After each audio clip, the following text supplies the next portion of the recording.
Tonight we're talking man boobs, an embarrassing condition that's becoming more and more common.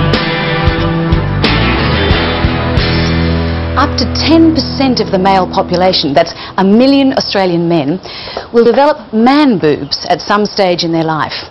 Tonight, we launch an investigation into what causes them and what you can do about them. Let's face it, men are not at all comfortable talking about man boobs, but we've tracked down someone who's overcome those obstacles and he's ready to talk. 48-year-old Californian Merle Yost remembers his school days well, mainly because as an 11-year-old he started growing breasts.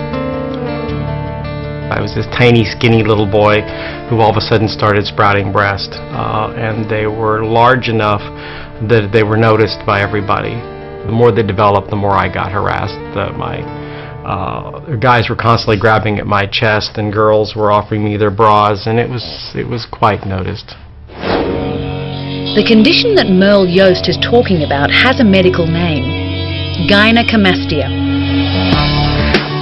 It works like this. Female breast growth is stimulated by estrogen. For male breasts, it's testosterone. The problem with boys who develop gynecomastia is that their bodies somehow start producing more estrogen than testosterone. And hey presto, man boobs.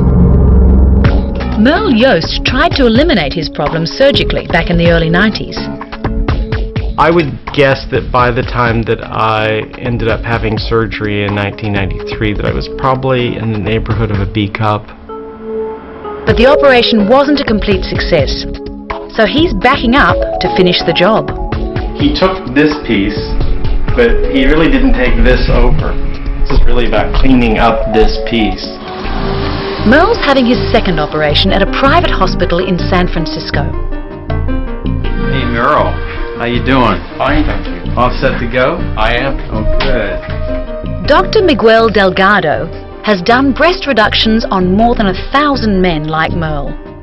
We're going to need this to really contract a lot, so we have to be very aggressive out here. Dr. Delgado marks out his plan of attack. Merle's also taking the opportunity to get his love handles removed. This is, I guess, the bigger... Yeah, this is the love handle here. Yeah. All men have it. Preliminaries over, it's time for the operation.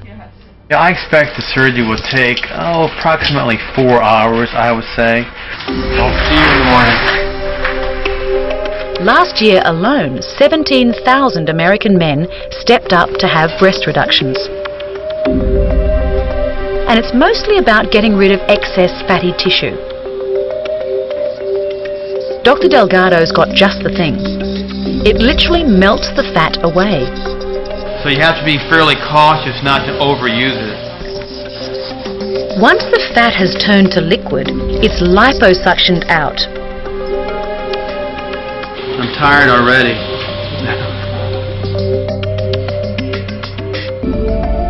After 4 hours of poking, prodding, carving, suctioning, draining and stitching, the operation comes to an end. This was definitely a great success. He'll have somewhat of a rough ride home, but he'll get in his bed and take a sleeping pill and he should do fine.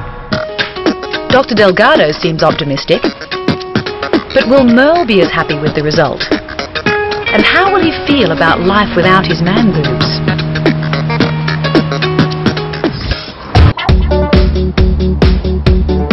In San Francisco, Merle Yost is recovering from breast reduction surgery.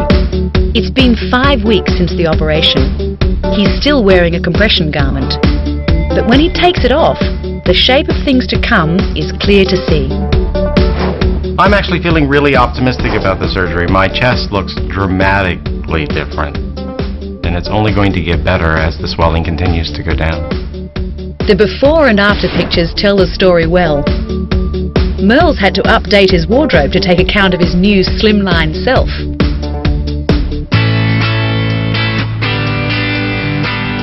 One of the most exciting or the best parts of this for me has been just the increased freedom. I mean, the freedom to be me. I don't have to be self-conscious about how that shirt is hanging or what I'm wearing, and that I feel attractive and people are responding to me like I'm attractive. And it just gives me a whole new lease on life in a way that I can be more exciting and have a lot more fun. Merle is keen to be cast as a poster boy for all those guys out there who suffer the shame of man boobs. He's written a book on the subject, and he's set up a website, Gynecomastia.org. He's getting 1.5 million hits a year on it. Somebody has to be talking about this because so many men are walking around in shame and nobody's willing to talk about what's going on, and the only way to work through that shame is to bring it into the light and have a discussion, and so people know what it really is and what it really isn't. Thanks for being so open about your experience, Merle.